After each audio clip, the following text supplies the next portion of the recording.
Pace bene, isunya ini, hati-hati dengan gereja, kumpulan orang yang memanfaatkan perdebatan teologis untuk mencari lebih banyak umat untuk masuk ke dalam gereja itu. Mengapa saya sebut hati-hati? Karena ada saja yang memanfaatkan suasana keruh itu untuk kepentingan membangun satu kelompok. Yang kemudian kelompok ini disebut sebagai gereja. Kalau kita katakan ada banyak gereja, sebenarnya itu tidak sesuai lagi dengan cita-cita dari Kristus sendiri. Gitu ya. Tapi kita tidak terhindar dari realitas bahwa sudah banyak sekarang kelompok yang menyebut diri gereja, gereja di sini, gereja di sana. Tapi baguslah itu. Gitu ya. Makin banyak yang mengikuti Kristus. Tetapi tidakkah lebih baik bila kalaupun berada di berbagai macam rumah, tujuannya tetap terarah pada Kristus. Nah, isunya mudah-mudahan terang ya. Hati-hati. Istilah lain adalah kritislah terhadap kelompok-kelompok yang mempermainkan debat teologis. Oh, Allah itu sebenarnya bukan seperti yang Katolik itu. Oh, bukan seperti gereja si anu. Mengatakan itu untuk menumbuhkan keraguan dalam pikiran orang, dan berangkat dari keraguan itu orang memilih untuk keluar dari gereja sebelumnya dan masuk ke dalam kelompok itu.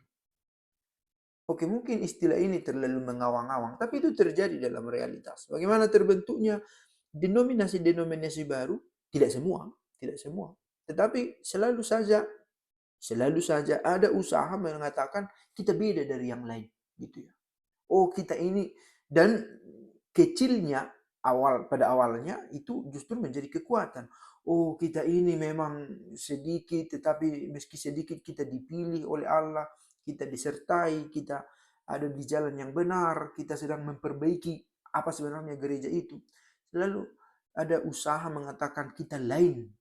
Dan saya coba temukan jawaban untuk itu ya. Salah satu alasan mengapa denominasi-denominasi baru itu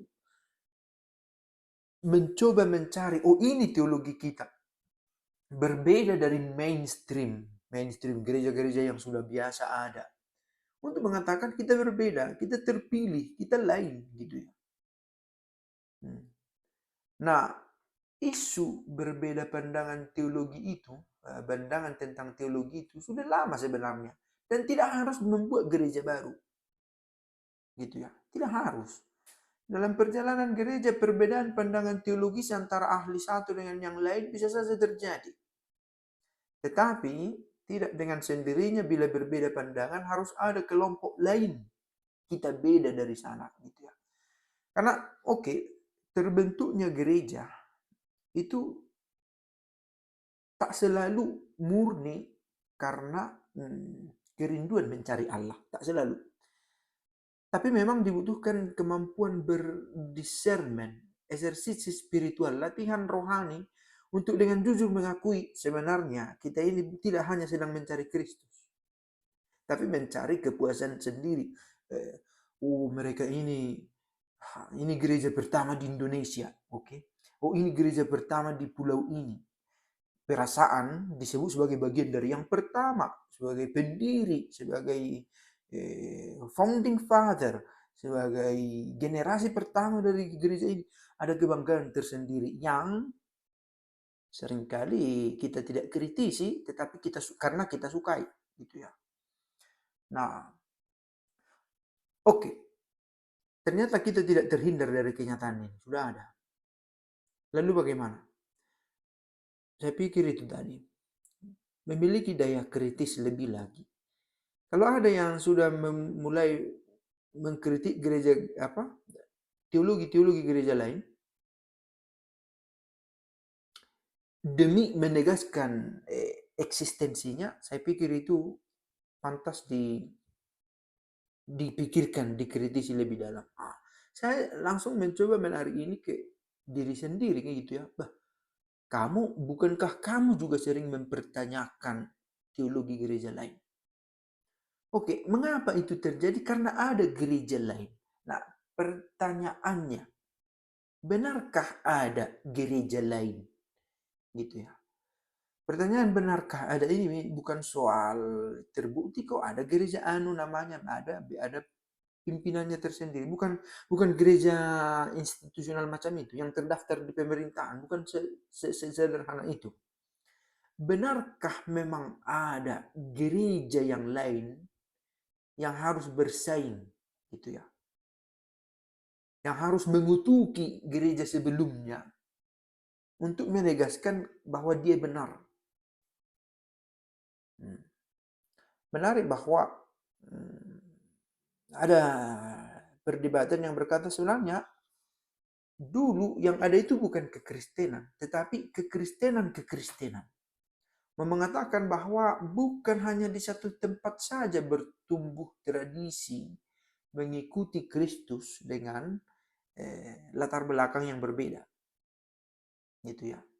Oke, di Roma ada setelah berproses dengan bantuan sistem pemerintahan dan karya imperial kekaisaran Romawi sehingga sampai ke sana, berkembang di sana, mengakar di sana.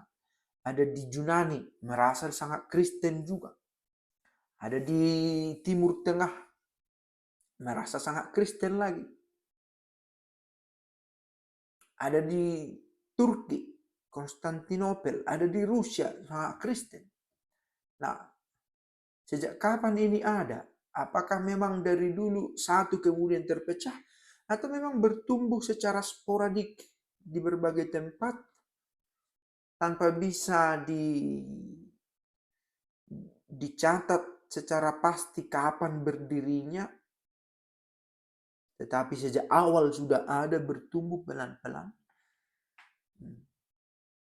Ini menjadi pertanyaan. Tetapi bila kemudian muncul banyak kelompok-kelompok lain yang saling menjatuhkan dengan memakai perbedaan dalil teologis yang sebenarnya bukan baru. Misalnya Allah itu, Yesus itu adalah Bapa, atau pribadi yang berbeda dengan Bapa. Itu isu sudah lama.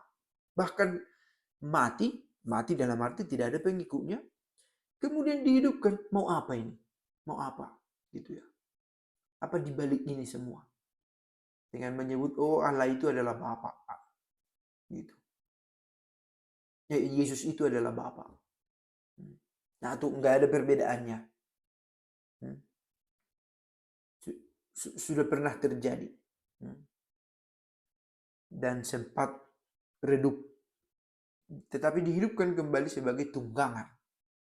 Nah, saya pikir ini satu isu yang saya pikir tidak membuat akhirnya gereja menjadi satu. Saya pikir begini bagus. Dalam arti orang akhirnya terpanggil untuk mempelajari lebih dalam siapa Kristus itu. Tetapi kiranya tetap dengan kesadaran, kualitas perbincangan pelan-pelan meningkat. Gitu ya. Bahwa debat-debat tentang agama, tentang kekristenan, tentang Kristus akan tetap hidup. Tetapi sama-sama dengan kesadaran, saya pikir ini adalah jalan menikmati, mendalami, menggali lebih lagi tentang Kristus dan spiritualitasnya.